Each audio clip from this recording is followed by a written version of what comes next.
one of the things which is going around and kind of a slight correction is kind of how high that hand goes. So when I'm bumping, I'm keeping control here. Some of us at the moment are just getting to this position, okay? So it's going to be really hard to pull Jay's head down.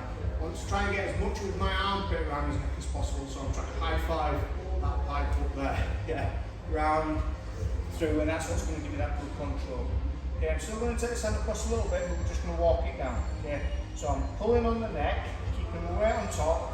Yeah, I'm just going to drop a knee, then another knee, and pull down. Now, if I've done this right, and I've still got control here, and got my hand behind the elbow. This is when we can start adding in our back takes. All right. So I don't necessarily need to do this as long as I block. All right. So I'm going to block, push across, and slide that knee behind the elbow. So this is going to help prevent him doing the flare. Okay, this leg automatically follows, we'll hook the cow capture, and then we're hip on hip. Okay, so this way. So snaps him down, hand blocks here. If I kind of push him a little bit, if not, it's not a problem. As long as I can put this far knee behind the elbow, round and through, and hip on hip. So make it known that you've taken his back, you've now got hip on hip position. Okay, don't have this hand dangling too long. This is where you get Alabama roll. Yeah, just into this position here, where you're blocking on the elbow, or you've just got good control. Okay, all together. So again, 1, 2, 3, walk through, in, over, get walking down, block that hand. See how that's the front when he's either.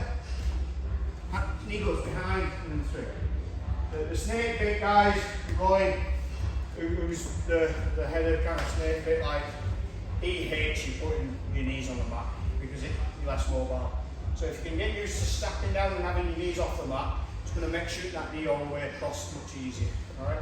Here we go. 1, 2, 3. Let's run through this and maybe look at why we do it, because that sometimes helps us with understanding why we're doing it.